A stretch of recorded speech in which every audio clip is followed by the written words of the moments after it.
Once upon a time, long before transistors, television, or even radial tires, there was a lovely castle high in Wanklenburg wood. It was a beautiful wood full of fountains, orchards and hummingbirds by day, and of moonlight, roses and nightingales by night, and totally free from infestations of dragons, brigands or vampires. The castle was inhabited by a handsome but very lonely young archduke who lived all by himself in medieval splendor. His name, Archduke Alexander Archibald von Wanklenburg, was too long, so he was known to his friends and liege lords as Archduke L, a budding, brilliant young mathematician.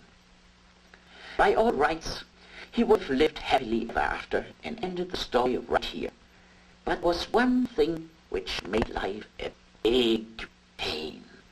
He had no archduchess, and this is a point of special concern to an archduke.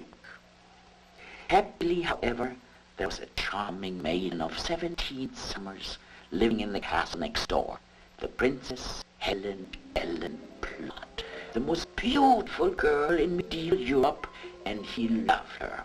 Oddly enough, Helen loved Archduke L in return, but her father, a run-of-the-mill engineer named Prince Plot, would have none of it because he said Archduke L was only a mathematician, and therein lies the tale.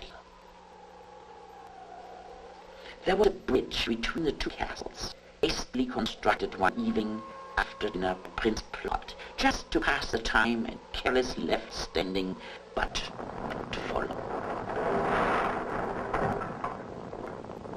Archduke L knew he could do better, for knowledge of the new math had come to him in a blinding flash several centuries early. If the calculus had only been invented, he knew he could have built a perfect lover's bridge, its curves cycloidal and its strengths manifest. Even so, he must do it, and then measure the arches, both lengths of each arch, in the area under each arch, thus winning Prince Plot's admiration and his daughter. He used his favorite tool, an absolutely spherical magic hummingbird's egg, carefully sliced, and found that if he marked a point on the rim of the slice, and then rolled it along a line, the marked point traced an arch-shaped curve. Using this curve, L cleverly proved that the length of one arch was equal to 8 times the radius of the generating circle. He went one step further to show that the area of one arch was 3 times the area of the generating circle. It is well to point out here that Archduke L's notes were removed by Prince Plot, placed in a casket and hidden deep under the castle, in vain belief that Princess Helen could never be won by a mere mathematician, however handsome and romantic. Long after, in 1634, Giles Roberau received credit for calculating the area of an arch. And in 1658, Christopher Wren, the English architect, was recognized for his calculation of an arch's length. Not only did those two receive credit for L's insights, but earlier a secretive stargazer named Galileo had gone so far as to conjecture the same results by weighing pieces of paper in the shape of arches and generating circles. It was he who gave the curve the name it still has, cycloid, which means circular in form. Often, on warm summer evenings, which were true in those days, as the zephyrs blew their hummingbirds through the honeysuckle, the Archduke, in the hope of winning his love, would entertain Princess Helen with demonstrations of the remarkable properties of the cycloid, and unfortunately always under the watchful eye of Prince Plot, who would never believe in the mystic magic of Archduke L's hummingbird eggs, which would do as he would will. One evening, Archduke L turned the cycloid over and attached a string, which he labeled OP because he felt like 2.0, making sure the length of the string was exactly half the length of an arch. He then unwound the string and wrapped it up on each adjacent arch.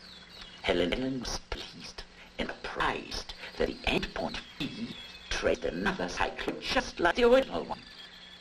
Prince Plot, in typical engineering fashion, still didn't care, even when Al told him that the newly traced cycloid was called an involute of the original one. Years later, in 1673, Christian Huygens accepted credit for this discovery, somehow having received Al's notes when Christopher Wren had finished them. Another evening, Arctic Air built a channel in the shape of a cycloid out by his tinkling fountains. He built it so he could roll his magic spherical hummingbird eggs along it. Then he released 2 eggs simultaneously at 2 arbitrary points, which he had first been careful to label A and B, and rolled them down the channel. They arrived at one exactly the same time. Princess Helen Ellen was charmed and delighted. Prince Plard was confused, especially when Archduke Al pointed out that this proved cycloid to be a tour de Rome, which translate means the same time. He proved the practicality of this marvel with a further demonstration. As the nightingale sang, he cleverly suspended 2 arches of a cycloid from a line. At a point he called O, he attached a weight to a flexible flex fiber, the length of which was half that of the arch. He used the flex fiber because he had run up stone. When he swung the resulting barb, the fiber wrapped around one side of the arch and then the other.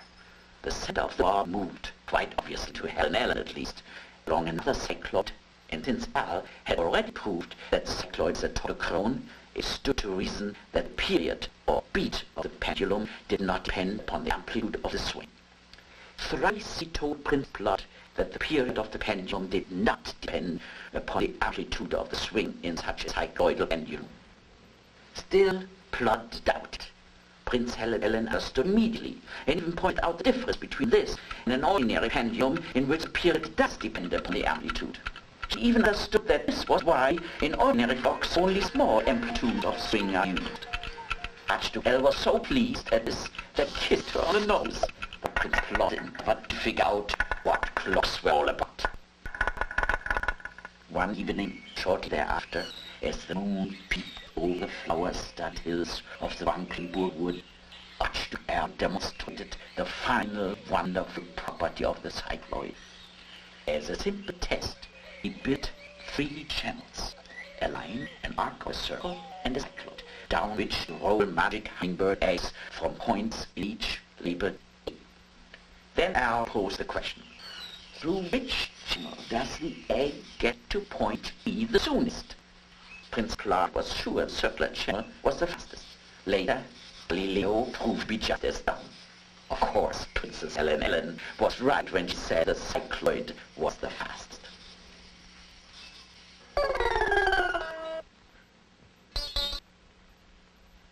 This proved that a cycloid is also a brachistrodrome, which translated means short timer. Johann Bernoulli was given credit for figuring this out in 1697, many years later. One warm afternoon, just for the pure joy of it, and prove to Helen Ellen that he could do it, Archduke L drew a circle and rolled his marked magic spherical hummingbird egg segment round the outside. The path of the marked point, as he well knew and did not hesitate to point out, was an epicycloid. Epicycloids, he was quick to point out, would, when the time came, be important in the design of gear teeth. He guessed that Prince Plum would like gear teeth. He was right. A geometer named Philip de Ire, who lived from 1640 to 1780, later pointed this out officially. He alone among mathematicians would have found much in common with Prince Plot. That same afternoon, shortly after tea, he rolled a circle along the inside of a fixed circle and instantly knew he had erected a hypocycloid. And now Princess Helen Ellen had a wonderful thought.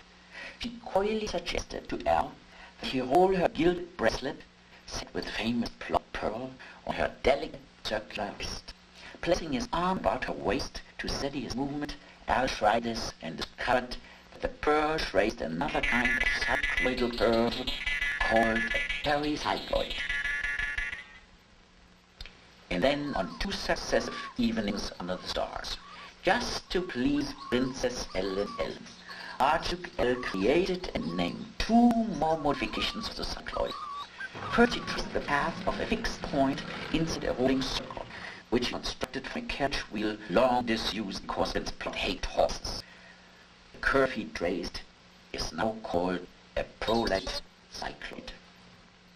Next night, the simple expedient of fixing an arm beyond the rim of the wheel and following its end point as it rolled along, the Archduke traced the curve which today we call a curtate cycloid, and which on that lovely night so long ago caused Princess Helen to clap her hands in delight.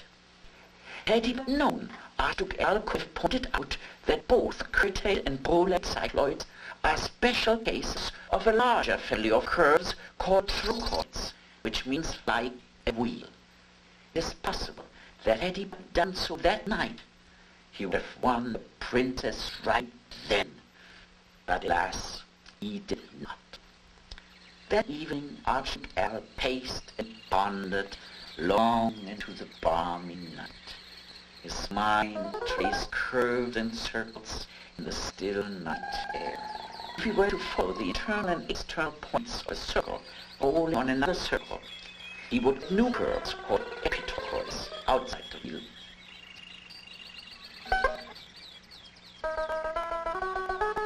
And hypotrochoids inside the wheel. And indeed also a few peritrochoids. Princess Helen, no slouch at invention herself, managed to remind Elle of Prince Plot's equithropia and hatred of horses. Eddie wants a rotary engine, she signaled. And then the thought hit Elle. Build an engine based upon these curves. Build it inside curiously shaped housing, a housing shaped like an epitrochoid.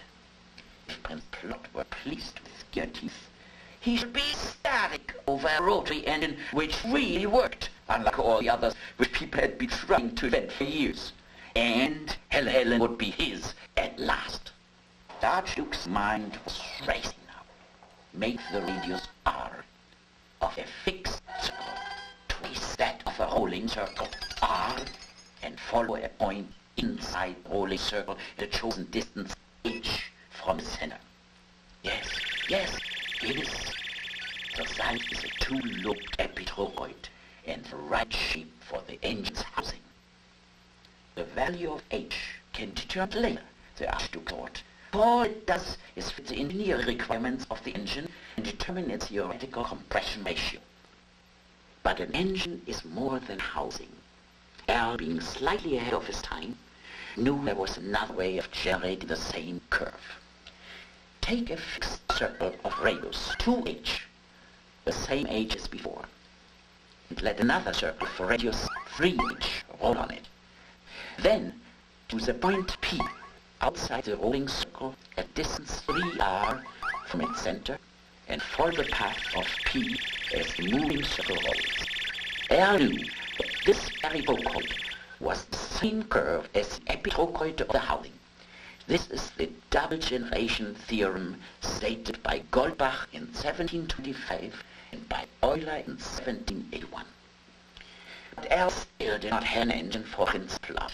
As his next step towards his development, he fastened 2 more points to the moving circle, which he called Q and R, so that P, Q, and R were the vertices of an equilateral triangle. L knew that Q and R also lay on the curve of housing. Then, in a final burst of brilliance, he made the side of the triangle circular instead of straight. Then, at last, he had the rotor of his engine.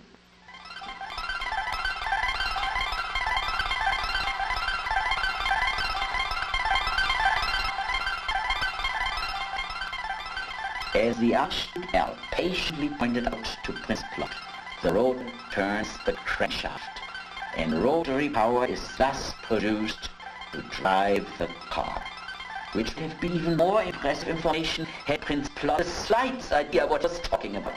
It is clear then that the Wankle rotary engine is not such a modern development, for it was reinvented long ago by Archduke Alexander Archibald, deep in the Wanklenburg wood on the full moon, and by it he won his love, Princess Helen Ellen, for his own.